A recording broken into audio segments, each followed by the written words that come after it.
नमस्कार. आजच्या या व्हिडिओमध्ये आपण 3 टॉपिक्स डिस्कस करणार आहोत. पहिला टॉपिक आहे रेडियस ऑफ जायरेशन. हा आपल्यासाठी एक नवीन कॉन्सेप्ट आहे, त्याबद्दल आपण डिस्कस करणार आहोत. दुसरा टॉपिक आहे kinetic energy of a rolling body आणि त्यानंतर तिसरा टॉपिक आहे speed and acceleration of a body rolling down an incline plane. चला तर मग स्टार्ट करूया. तर पहिला टॉपिक आहे रेडियस ऑफ जायरेशन. तर रेडियस ऑफ जायरेशन काय असते? तर सपोज आपल्याकडे एक ऑब्जेक्ट आहे, एक सॉलिड बॉडी आहे आणि ऑब्जेक्ट या ऍक्सिस भोवती रोटेट करतोय. ठीक आहे. तर ह्या ऑब्जेक्टचा मोमेंट ऑफ इनर्शिया कसा फाइंड करायचा ते आपण या आधीच्या क्लासेसमध्ये शिकलेलो आहोत. तर जर कंटिन्युअस मास डिस्ट्रीब्युशन असेल, अशा प्रकारचं कंटिन्युअस मास डिस्ट्रीब्युशन असेल, तर मोमेंट ऑफ इनर्शियाचा फॉर्म्युला काय? I equals to integral of r square dm. ठीक आहे. आणि जर सपोज असे डिस्क्रीट पार्टिकल्स असतील, ओके, याचं मास आहे m1, या पार्टिकलचं मास आहे सपोज m2, याचं डिस्टन्स आहे r1, याचं डिस्टन्स आहे r2, हे मास आहे m3, याचं डिस्टन्स आहे r3. तर अशा प्रकारच्या मास डिस्ट्रीब्युशनचा मोमेंट ऑफ इनर्शिया कसा फाइंड करतो आपण? I equals to summation of mi square. ठीक आहे. I goes from 1 to n, जेवढे काही मासेस असतील तेवढे. तर एकतर integral of r square dm और समेशन ऑफ mi स्क्वेअर, या दोन पैकी एका मेथडने आपण बॉडीचा मोमेंट ऑफ इनर्शिया फाइंड करतो डिपेंडिंग ऑन मास डिस्ट्रीब्युशन. ठीक आहे. तर सपोज मला फक्त एक छोटीशी आयडिया हवी आहे की ह्या बॉडीचं मास ह्या ऍक्सिस पासून किती दूरवर डिस्ट्रीब्युटेड आहे. ठीक आहे. याचा अर्थ काय की मी ह्या बॉडीला एका पार्टिकलने रिप्लेस करेन ज्याचं मास काय? Equal to mass of this body. आणि त्या पार्टिकलला मला किती डिस्टन्सवर ठेवावं लागेल? कशासाठी? ह्या बॉडीचा जेवढा मोमेंट ऑफ इनर्शिया आहे तेवढाच मोमेंट ऑफ इनर्शिया मिळण्यासाठी ह्या पार्टिकलला, ज्याचं मास काय equal to mass of body, मला किती डिस्टन्सवर ठेवावं लागेल, त्या डिस्टन्सला आपण म्हणतो radius of gyration. Okay. It is denoted by K. तर ह्या बॉडीचा मोमेंट ऑफ इनर्शिया मी अशा प्रकारे फाइंड करू शकतो, पण त्याला अशा प्रकारे मी लिहू शकतो I equals to m K square. Okay. म्हणजे या बॉडीला मी एका पार्टिकलने रिप्लेस केलं ज्याचा मोमेंट ऑफ इनर्शिया किती आहे, ज्याचं मास आहे equal to mass of body, आणि त्याचा मोमेंट ऑफ इनर्शिया काय आहे? Equal to moment of inertia of this body. तर मला ज्या डिस्टन्सवर त्या पार्टिकलला एवढा मोमेंट ऑफ इनर्शिया मिळण्यासाठी ठेवावं लागेल त्या डिस्टन्सला म्हणतात रेडियस ऑफ जायरेशन. ठीक आहे. आणि हे डिस्टन्स आपल्याला काय देतं? बॉडीचं मास डिस्ट्रीब्युशन. ओके. तर एक कंपॅरिझन करायचं झालं तर आपण दोन व्हील्स कन्सिडर करूया. तर फॉर एक्झाम्पल आपल्याकडे अशा दोन व्हील्स आहेत. दोन्ही व्हील्सचं मास सेम आहे, रेडियस पण सेम आहे, पण दोन्ही व्हील्स मध्ये काय डिफरन्स आहे? तर पहिल्या व्हीलचं मास युनिफॉर्मली डिस्ट्रीब्युटेड आहे. या सेंटर पासून ते जेवढी रेडियस आहे त्या रेडियस पर्यंत ह्या व्हीलचं मास युनिफॉर्मली डिस्ट्रीब्युटेड आहे. आणि दुसरी व्हील मात्र हॉलो आहे. ठीक आहे. दुसऱ्या व्हील मध्ये स्पोक्स आहेत. तर सेंटर जवळ कमी मास आहे आणि सेंटर पासून दूर जास्त मास आहे. ठीक आहे. तर जर आपण या दोन्ही व्हील्सचा मोमेंट ऑफ इनर्शिया फाइंड केला आणि रेडियस ऑफ जायरेशन फाइंड केली, तर पहिल्या व्हीलची रेडियस ऑफ जायरेशन आहे सपोज k1 आणि दुसऱ्या व्हीलची k2. तर k2 will be greater than k1. k2 k1 पेक्षा जास्त असेल. आणि याचं मिनिंग काय की ह्या दुसऱ्या व्हीलचं मास सेंटर पासून जास्त दूर आहे. ठीक आहे. तर ह्या पहिल्या आणि दुसऱ्या व्हीलला सपोज आपण एका पार्टिकलने रिप्लेस केलं आणि मोमेंट ऑफ इनर्शिया फाइंड केला, तर मोमेंट ऑफ इनर्शिया पहिल्या व्हीलचा काय असेल? I1 equals to m into k1 square. दुसऱ्या व्हीलचा असेल I2 equals to m into k2 square.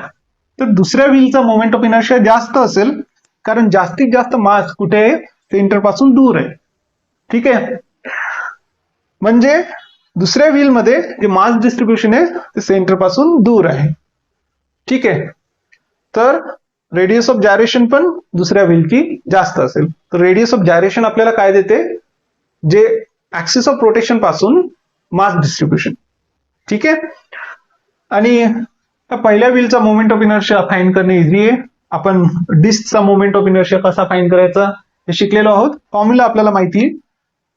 Disk साठी काय असतो moment of inertia, I equals to mr² divided by 2. आणि याला जर आपण mk² ने रिप्लेस केलं, so I is equal to m into k1 square equals to mr² by 2.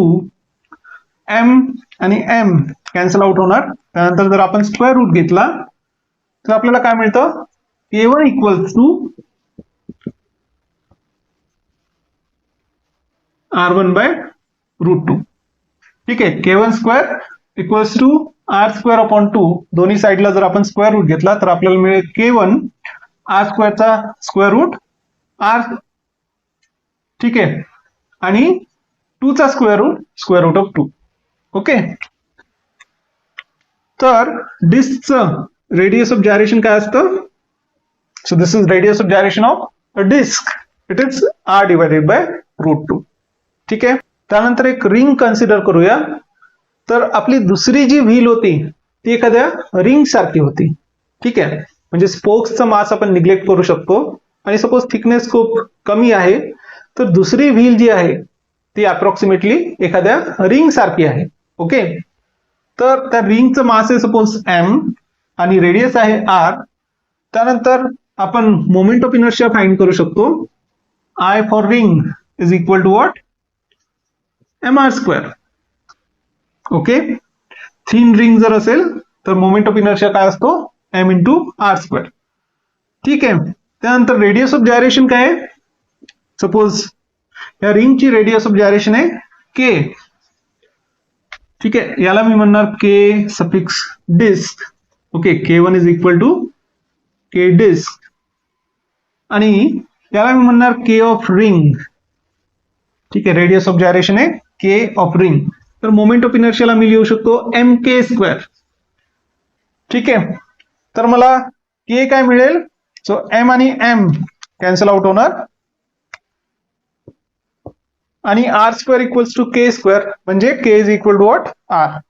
So moment of radius of gyration of a ring is equal to what, r only.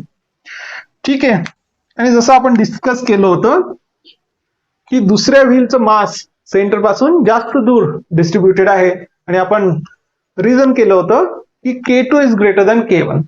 ठीक आहे, म्हणजे दुसऱ्या व्हीलचं जे रेडियस ऑफ जायरेशन आहे ते पहिल्या व्हीलच्या radius of gyration पेक्षा जास्त आहे. ओके, तर आपण इथे फाइंड केलेलं आहे अप्रॉक्सिमेटली की k of ring is r. k for पहिली जी व्हील होती ती डिस्क सारखी होती, k for disk is equal to r divided by root 2. म्हणजेच काय, k of ring is greater than, ठीक आहे, r is greater than r divided by root 2. So k of ring is greater than k of disk.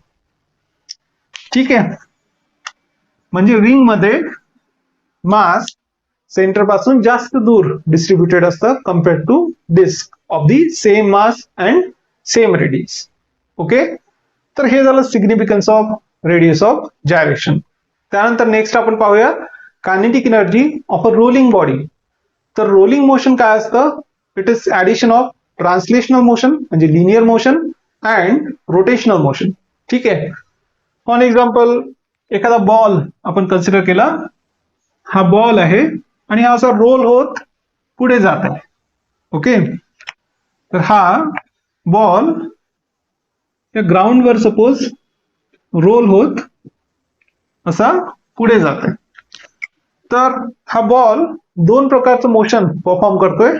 एक तर या axis भोवती, हा असा ऍक्सिस सपोज या प्लेनला परपेंडिक्युलर असा ऍक्सिस, या ऍक्सिस भोवती तो रोटेट करत आहे आणि सोबतच ट्रान्सलेट करत आहे. ट्रान्सलेट म्हणजे काय, लिनियर मोशन परफॉर्म करत आहे. ठीक आहे. So suppose v is equal to its linear speed. Okay, आणि तो किती अँग्युलर स्पीडने रोटेट करत आहे. Suppose angular speed is omega.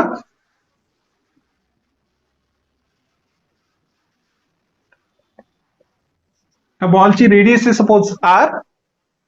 तर कायनेटिक एनर्जी काय असते, linear kinetic energy half of M into V square. ठीक आहे. So kinetic energy in rolling motion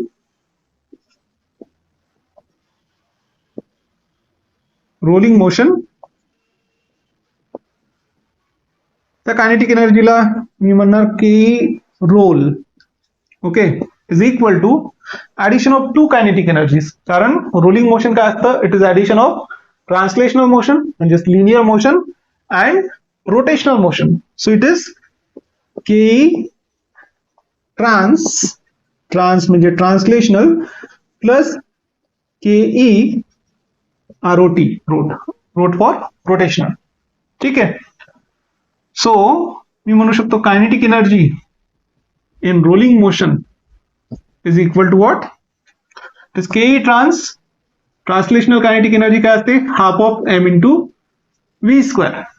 okay, आणि रोटेशनल कायनेटिक एनर्जी काय असते, half of i omega square. ठीक आहे. रोटेशनल कायनेटिक एनर्जी काय असते, half of I into omega square. त्यानंतर जर आपण ह्या बॉडीची रेडियस ऑफ जायरेशन फाइंड केलं. ठीक आहे, बॉडीची रेडियस ऑफ जायरेशन आपण फाइंड केली, तर रेडियस ऑफ जायरेशन आहे suppose K. Okay, what is K, it is radius of gyration.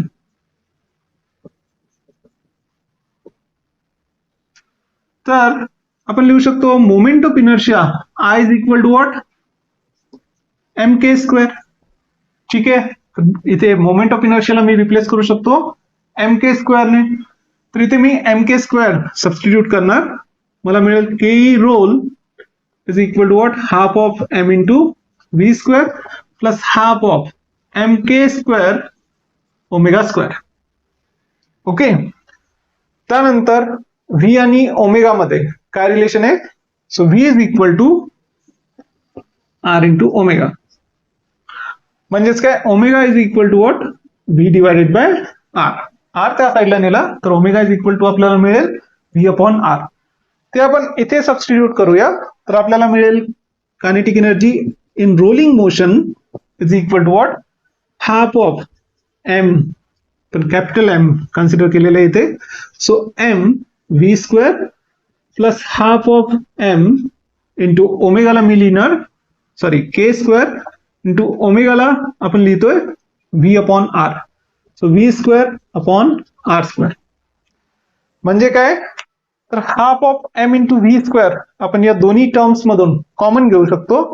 आणि जर half of M into V square मी कॉमन घेतलं तर मला काय मिळेल, पहिल्या टर्म मधून 1 आणि दुसऱ्या टर्म मध्ये काय शिल्लक राहील, K square divided by R square. ठीक आहे. So kinetic energy of rolling motion एक फॉर्म्युला आपल्याला मिळतोय, half of M into V square into पहिल्या टर्म मधून 1 प्लस दुसऱ्या टर्म मध्ये K square upon R square राहील जर मी half of M into V square common घेतला तर. So 1 plus K square divided by R square.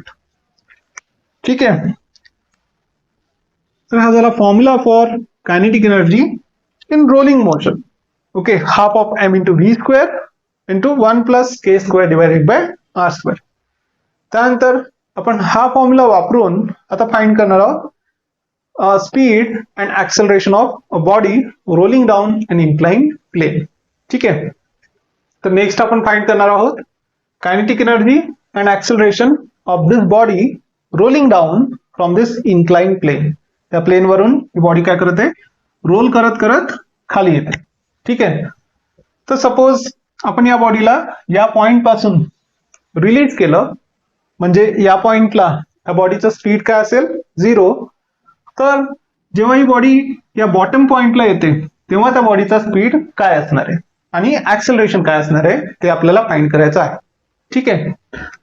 तर आपण म्हणू शकतो की जेव्हा आपण या बॉडीला या पॉइंट पासून रिलीज केलं तर या बॉडीची काहीतरी पोटेन्शियल एनर्जी असेल. पोटेन्शियल एनर्जी काय असेल mgh.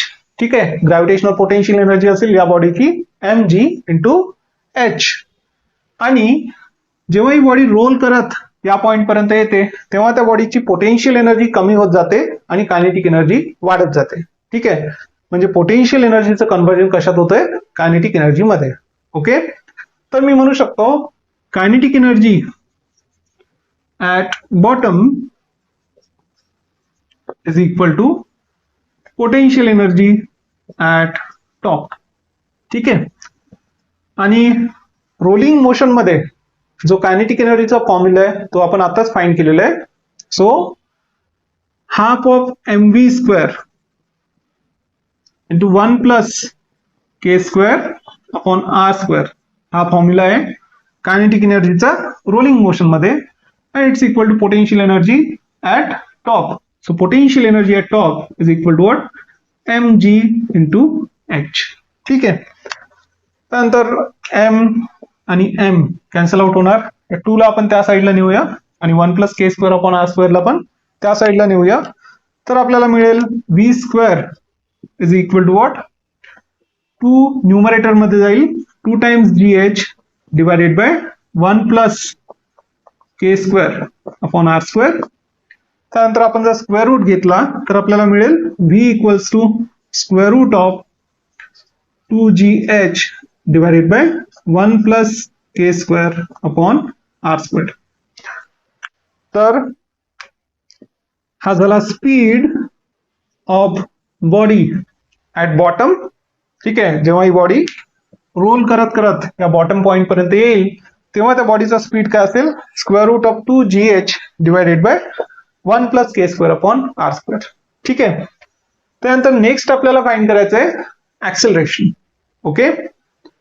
तर जर आपण थर्ड कायनेमॅटिक इक्वेशन जर रिकॉल केलं तर कायनेमॅटिक इक्वेशन काय असतं it is v square equals to u square plus 2 times a into s. ठीक आहे. तर इथे v काय final speed speed at bottom, u काय इनिशियल स्पीड आपण किती इनिशियल स्पीडने रिलीज केलं होतं 0. ठीक आहे. तर इथे इनिशियल स्पीड काय येणार 0. a इज ऍक्सेलरेशन आणि s काय डिस्टन्स कव्हर्ड. तर डिस्टन्स कव्हर्ड काय असेल equal to this much distance म्हणजे हा हायपोटेनस. ठीक आहे. आणि या राईट अँगल ट्रायंगल मध्ये आपण म्हणू शकतो sine theta is equal to opposite side म्हणजेच ही हाईट डिवायडेड बाय हायपोटेनस. ठीक आहे. So sine theta equals to h upon s. म्हणजेच मला जर s फाइंड करायचं असेल साइन थीटा त्या साईडला जाणार. So I get s is equal to what h divided by sine theta. Okay. and u is equal to 0. या पॉइंटला स्पीड काय इट इज 0. म्हणजेच आपल्याला मिळेल v square equals to 2 times a into s आणि s काय आहे h upon sine theta. तर मी s ला रिप्लेस करणार by h upon sine theta. त्यानंतर मला फाइंड करायचं आहे ऍक्सेलरेशन. तर इतर सगळ्या गोष्टी मी दुसऱ्या साईडला घेऊन जाणार. तर मला काय मिळेल acceleration is equal to v square into sine theta आणि डिवायडेड बाय 2h. ठीक आहे. आणि v आपण फाइंड केलेलं आहे किंवा v स्क्वेअर आपण फाइंड केलेलं आहे it is 2 times g into h divided by this term. तर हे आपण सबस्टिट्यूट करूयात इथे v square is equal to 2gh upon 1 plus K square upon R square. So it is equal to 2 times g into h. मी v square substitute करतोय divided by 1 plus K square upon R square. आणि त्यानंतर multiplied by आपल्याकडे sine theta divided by 2h. ठीक आहे. So sine theta upon 2h. त्यानंतर इथे काही कॅन्सलेशन होईल. 2 आणि 2 कॅन्सल होणार.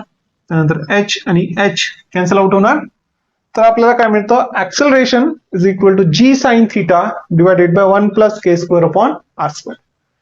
ठीक आहे. So we get acceleration of this rolling body is g sin theta, g multiplied by sin theta upon 1 plus k square divided by r square. ठीक आहे. तर हे झालं acceleration.